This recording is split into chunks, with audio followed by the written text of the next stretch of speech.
Chers frères et sœurs, nous sommes toujours en train de parler de quelques secrets de la pourvoyance. Et la dernière fois, le dernier prêche, nous avions parlé de certaines causes qui provoquent la dissipation de la pourvoyance, ou bien en tout cas la non-présence de la bénédiction divine dans ce que nous possédons comme pourvoyance, dans ce que nous possédons comme subsistance. Et aujourd'hui, nous allons parler de certains moyens qui permettent d'accéder plus facilement à rizq, qui permettent de le fructifier et qui permettent de le bénir. Et ce sont des moyens qui, lorsque les musulmans les respectent, il saura qu'il bénéficiera d'un rizq qui est rentable, d'un rizq qui est fructueux et d'un rizq qui est agréé par Allah tabaraka wa ta'ala. Et le premier de ces moyens, c'est la crainte révérentielle. At-taqwa, craindre Allah tabaraka wa ta'ala et implorer son pardon. Deux moyens qui sont très très importants. Nous savons bien que at-taqwa, c'est quelque chose qui est inhérent au cœur. Ce n'est pas quelque chose qu'on voit à l'extérieur. Ça dépend, c'est quelque chose qui a un rapport avec un sentiment, avec un ressenti. Et c'est ce sentiment-là qui va se traduire en des œuvres. On parle de la crainte révérentielle. Tu crains Allah Azza wa Jal. Et cette crainte, elle est ancrée dans le cœur. Et lorsque le cœur a une crainte, a une vraie crainte envers Allah Azza wa Jal, forcément cette crainte devient comme un obstacle qui l'empêche d'accéder au péché, qui l'empêche de dérailler. Ça devient une canalisation qui le garde toujours dans le sentier de Allah tabaraka wa ta'ala. Mais si jamais cette crainte est ôtée du cœur, ou si jamais cette crainte ne peut pas s'installer dans le cœur, c'est que le cœur va être corrompu. Et lorsque le cœur est corrompu, c'est tout le corps qui le devient ainsi, qui devient aussi corrompu. Ala wa inna fil jasadi mudra. Certes, il existe dans le corps une chair. Idha salahat, salaha al-jasadu kulluh. Wa idha fasadat, fasada al-jasadu kulluh. Il y a dans le corps une chair, et le prophète sallallahu alayhi wa sallam faisait référence au cœur. Lorsqu'il est saint, c'est tout le corps qui est saint. Ça veut dire le corps ne fait que ce qui est béni, que ce qui est agréé par Dieu. Et lorsque cette chair-là, à laquelle le prophète sallallahu alayhi wa sallam fait référence ici, lorsque cette chair est corrompue, c'est tout le corps qui devient corrompu. Mais pour justement que at-taqwa puisse s'installer dans le cœur, il faut deux choses. D'abord, il faut nettoyer le cœur pour que at-taqwa puisse s'installer, qu'il puisse s'enraciner. C'est comme lorsque tu prépares de la terre afin de récolter ou bien afin d'accueillir une bonne semence. Si cette terre est remplie de mauvaises herbes, la semence ne pourra pas pousser. Donc tu commences à nettoyer ton cœur. Et ce qui obscurcit le cœur et ce qui endurcit le cœur, ce sont nos péchés.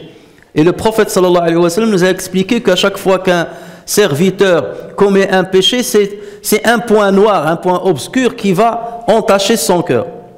Et imaginez, péché après péché, jusqu'à ce que le cœur devienne obscurci et devient endurci. Et là, at-taqwa ne peut pas s'y installer. Ça, c'est la première chose à faire.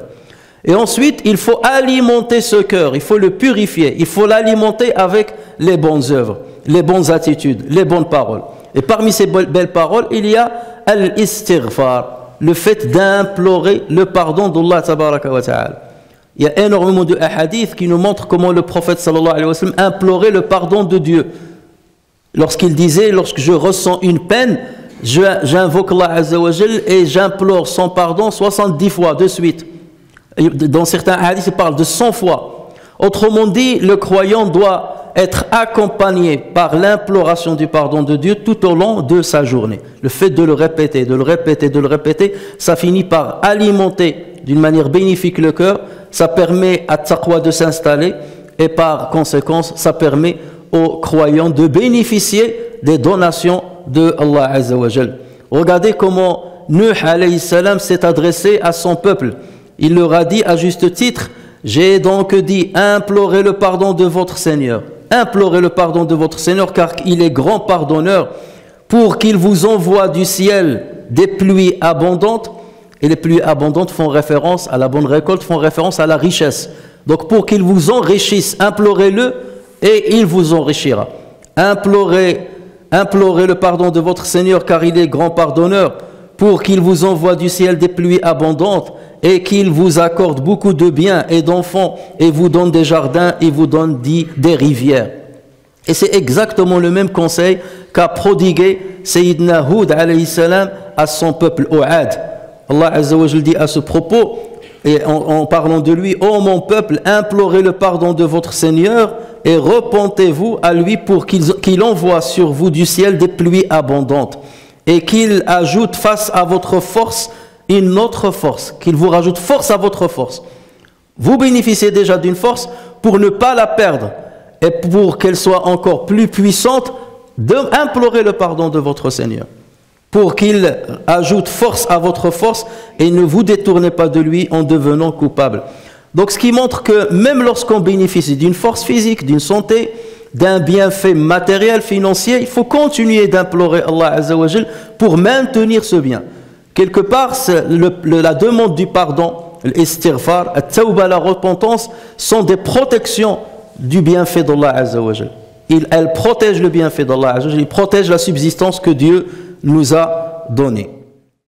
Chers frères et sœurs, parmi les moyens aussi qui multiplient la quantité de rizq et qui augmentent la qualité aussi et la bénédiction de rizq, le fait de maintenir les liens familiaux. Et en ceci, le prophète sallallahu alayhi wa sallam dit dans un hadith rapporté par Al-Bukhari sur Anas ibn Malik, il dit, celui à qui il plaît, qu'on lui élargisse de sa subsistance et qu'on lui allonge sa vie, qu'il maintienne les liens de parenté, Celui qui souhaite qu'Allah Azza wa Jal lui élargisse sa subsistance et qu'il augmente la durée de sa vie sur terre, il vivra plus longtemps et certains savants disent il augmentera la bénédiction de sa vie sur terre. Ça veut dire même s'il vivra peu, mais il profitera plus que les autres, parce qu'on peut vivre énormément de temps mais sans pour autant profiter dans le bon sens, bien entendu. Donc celui qui cherche ces deux choses, Allah Azza wa Jal, donc celui qui cherche ces deux choses, il n'a qu'à maintenir les liens de parenté. Parce qu'Allah Azza wa Jal veut que les liens familiaux restent, que les liens de parenté soient solides. Combien de fois ces liens de parenté se déchirent pour des considérations vaines, pour des considérations qui pèsent rien, parfois pour de l'héritage. Un tel a pris mon héritage, l'autre a pris une partie de mon terrain, l'autre a fait ceci, l'autre a fait cela. Et on pense que parce que tu as perdu un moyen de subsistance, ou du moins d'acquisition financière, donc tu romps les liens familiaux. Alors que si tu maintiens les liens, même si tu es victime de ce protagoniste qui a un lien de parenté avec toi, sache qu'Allah Azza wa Jal va te rembourser. Et sache qu'Allah Azza wa Jal va te rembourser ce que tu as perdu avec lui et te donner encore plus.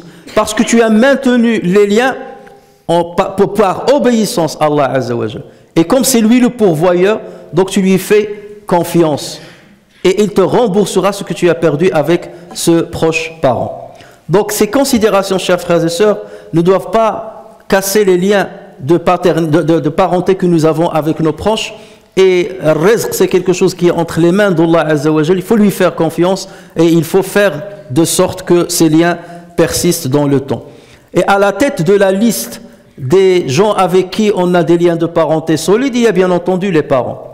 Et la bienfaisance envers les parents, c'est quelque chose qui ramène rizq, qui augmente rizq, qui donne de la bénédiction dans le rizq.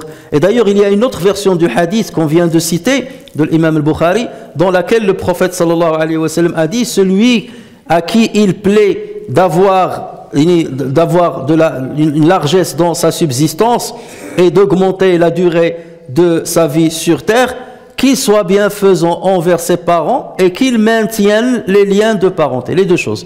Qu'il soit bienfaisant envers les parents et qu'il maintienne les liens de parenté. Et l'expérience montre que celui qui est en bon terme avec ses parents, qui est pas que seulement en bon terme, mais qui est bienfaisant envers eux, Allah Azza wa Jal lui ouvre les portes de la subsistance de là où il ne se doutait pas.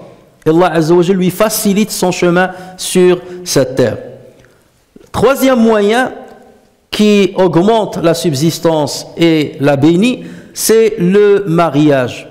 Nous sommes dans une époque où beaucoup de jeunes ne se marient pas très tôt. Pourquoi? Parce qu'ils te disent, je dois terminer d'abord mes études, je dois trouver un travail stable, je dois gagner assez d'argent, je dois acheter c'est-à-dire tous les moyens qui me permettent déjà d'être à l'aise avant de penser au mariage.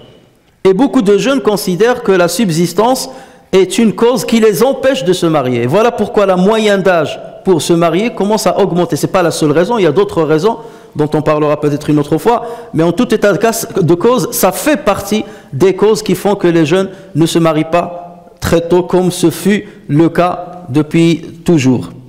Et l'islam a toujours enjoint les jeunes à se marier et à ne pas considérer la pauvreté comme un obstacle.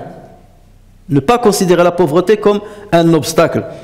Ton capital, ton vrai capital, c'est ta religiosité. Ton vrai capital, c'est ton bon comportement. C'est tes bonnes attitudes. C'est ça ton vrai capital. C'est ça qui va te donner la garantie de la subsistance.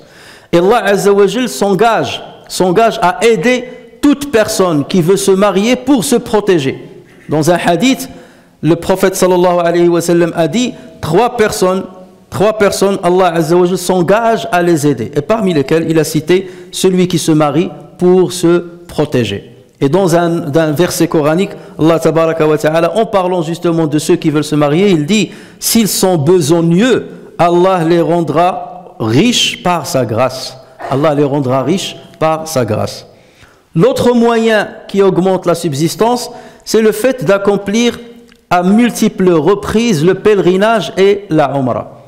Et en ceci, le prophète sallallahu alayhi wa sallam nous dit dans le hadith authentique rapporté par Ibn Hibban, faites suivre entre le Hajj et la Umrah, car ils éliminent la pauvreté et les péchés, comme le soufflet élimine les impuretés du fer, de l'or et de l'argent. Ils éliminent la pauvreté et les péchés. Donc multipliez-les. Parce que le serviteur, qu'est-ce qu'il dit? J'ai essayé de thésauriser un peu d'argent, j'ai essayé d'économiser un peu d'argent. Et lorsque j'économise une belle somme d'argent, je vais la distribuer en peu de temps, en 10 jours, en un mois.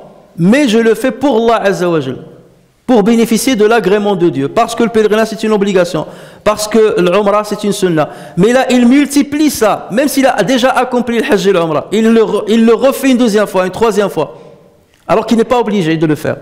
Et là, ça prouve quoi? Ça prouve qu'il fait confiance à Allah Azza wa Jal. Parce qu'il va distribuer, il va dépenser en peu de temps une belle somme d'argent que les gens fournissent énormément d'efforts pour l'avoir. Et lui, il va la dépenser en peu de temps.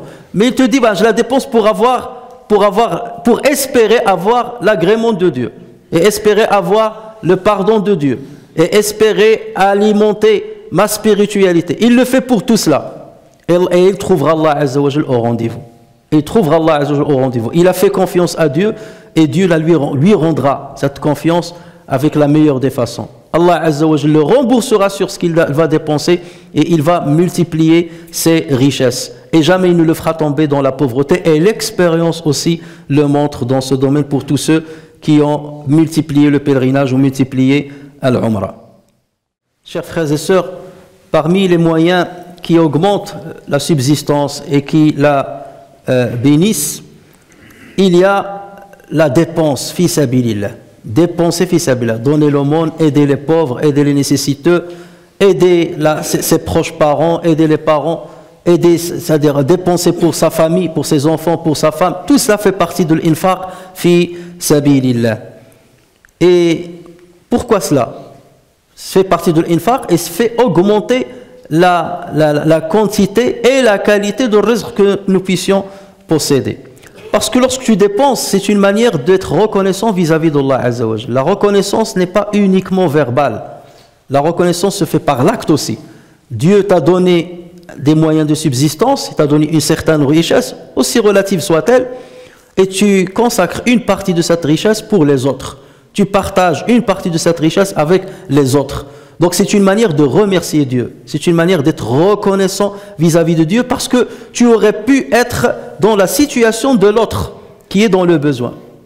Et n'importe qui de nous peut basculer d'un jour à l'autre vers une situation de besoin. À n'importe quel niveau, pas seulement le besoin financier, besoin au niveau de mental, ou un besoin d'intelligence, ou un besoin de savoir, ou un besoin de... Il y a énormément de domaines dans lesquels on peut devenir besogneux.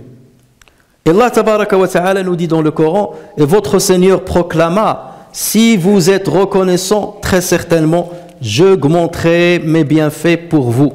Mais si vous êtes ingrat, mon châtiment sera terrible. Donc tu veux que le bienfait d'Allah Azza wa Jalla augmente chez toi, et parmi ces bienfaits rizq, donc sois reconnaissant à travers l'acte. Et parmi ces actes-là, il y a la dépense. Et regardez comment Allah Azza wa Jalla nous donne, nous parle justement de la dépense dans le Coran.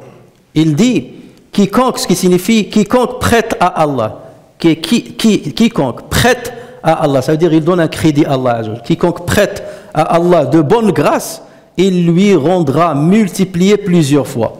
Allah restreint ou étend, il restreint la subsistance ou bien il l'étend. Allah restreint et étend ses faveurs et c'est à lui que vous retournerez. Regardez, lorsque quelqu'un vient te demander un prêt, parce qu'il est dans le besoin, soit parce qu'il est pauvre, soit parce qu'il a un projet ou quelque chose comme ça, il te demande un prêt. Cher frère, prête-moi un peu d'argent et je le rendrai lorsque j'aurai assez d'argent pour te rembourser. Voilà. Qu'est-ce qui nous empêche de prêter à nos frères ou à ceux qui nous sollicitent? Il y a deux choses qui nous empêchent de le faire. Soit parce qu'on a peur que ce que nous avons va diminuer en quantité. J'ai une certaine réserve, j'ai une certaine épargne. Si je lui donne, donc ça va diminuer. Ça, c'est la première crainte. Et la deuxième chose, c'est que j'ai peur que la personne ne me rembourse pas. Je lui dis, ouais, je ne lui fais pas confiance. Je l'ai déjà testé, ou j'ai testé d'autres personnes qui me disent qu'il ne sera pas comme eux. Voilà, c'est toujours la peur. Ces deux peurs-là qui nous empêchent de prêter aux autres. Et pour justement ne pas rester dans cette posture de peur, Allah Azza wa Jalla n'a pas dit « Quiconque de vous prêtera à un nécessiteux, je le rembourserai plusieurs fois. » Non, il a dit « Quiconque souhaite prêter à Allah, c'est moi qui me mets devant vous et je vous demande de me prêter. C'est moi le garant. C'est moi le garant. Et je suis le pourvoyeur. Donc je te garantis deux choses. Je te garantis que ton argent ne diminuera pas. Parce que c'est moi qui pourvois, c'est moi qui le distribue la subsistance. Donc ton argent ne diminuera pas. Je vous donne la garantie. Et la deuxième chose, je vous rembourserai plusieurs fois. Je multiplierai la récompense. Tu donnes 1 euro, je te donnerai 10, 20, 70. Je te donne mon engagement. Et je te promets ça. Et quand est-ce qu'on a vu Allah Azza wa Jal faillir à une promesse? Quand est-ce qu'on a vu ça? Donc c'est là où le croyant, lorsque tu es devant quelqu'un qui est dans le besoin, ou qui n'est pas dans le besoin, même tes enfants, ta femme, tu dépenses pour eux, c'est une manière de dépenser dans le sentier de Dieu. Ce verset-là doit s'incarner devant toi, comme si c'était quelqu'un qui est présent. Il doit apparaître devant tes yeux. Dieu te parle et il te dit, quiconque veut me prêter, et je lui rendrai, je lui multiplierai la récompense à plusieurs fois. Et qu'il soit rassuré, rien ne diminuera de ce qu'il a. Donc, ou bien tu crois en Allah Azza wa Jal, pas seulement une croyance les slogans. Allah, Allah, ilaha illallah, Allahu Akbar, c'est des slogans. Là, tu vas prouver ta foi. Tu sais dans ton cœur, dans le profond de ton cœur, que Dieu va respecter son engagement. Et que ce qu'il m'a dit est vrai. Celui-là est dans le besoin, je lui prête. Mais je suis en train de prêter à Dieu. Ou je lui donne. C'est même pas seulement lorsqu'on parle d'un prêt. Là, j'ai utilisé le prêt, il n'a pas parlé de donation. Un prêt parce que le prêt reviendra. Mais en fait, il parle d'une donation. Tu donnes et j'attends pas le remboursement, matériellement parlant. Mais je sais qu'Allah Azza wa Jal va me rembourser. Parce qu'il s'est engagé à le faire. Et parce que je crois en lui, et parce que je sais que c'est lui le pourvoyeur, le grand pourvoyeur, celui qui tient à ses promesses, donc je le fais et je n'ai aucun doute là-dessus. Même concernant zakat, qui est une obligation, et tu as encore des musulmans qui hésitent, ou qui font des calculs, ou je ne vais pas compter ça pour ne pas payer plus, ou comment je vais investir pour ne pas payer trop sur cet argent, et on commence à calculer. Alors que tu donnes une zakat, ça ne t'appartient pas. Zakat ne t'appartient pas. Elle ne fait pas partie de ton patrimoine. C'est quelque chose que Dieu t'a prêté et t'a dit je la passe par toi et tu dois la distribuer aux ayants droit. et elle est chez toi, je vais te tester si tu vas la distribuer ou pas. Et tu commences à, même lorsque tu la donnes à une association, vous pouvez me faire une attestation pour que je la déduise de mes dépenses ou de mes impôts, et je donne 10 pour récupérer 6, et comme ça je n'ai donné que 4. Regardez le calcul chez nous, comment il est. Alors qu'il est en train d'agir face à Allah, avec Allah, qui lui donne des promesses claires, nettes, précises, des promesses que Dieu tiendra. Donc Allah nous éprouve par la dépense, fi sabilillah. Il nous éprouve pour voir ce que nous avons dans le cœur. Si cette foi est vraie et qu'elle va se traduire en des actes, ou c'est seulement de la symbolique ou de la parole qui ne pèse rien du tout.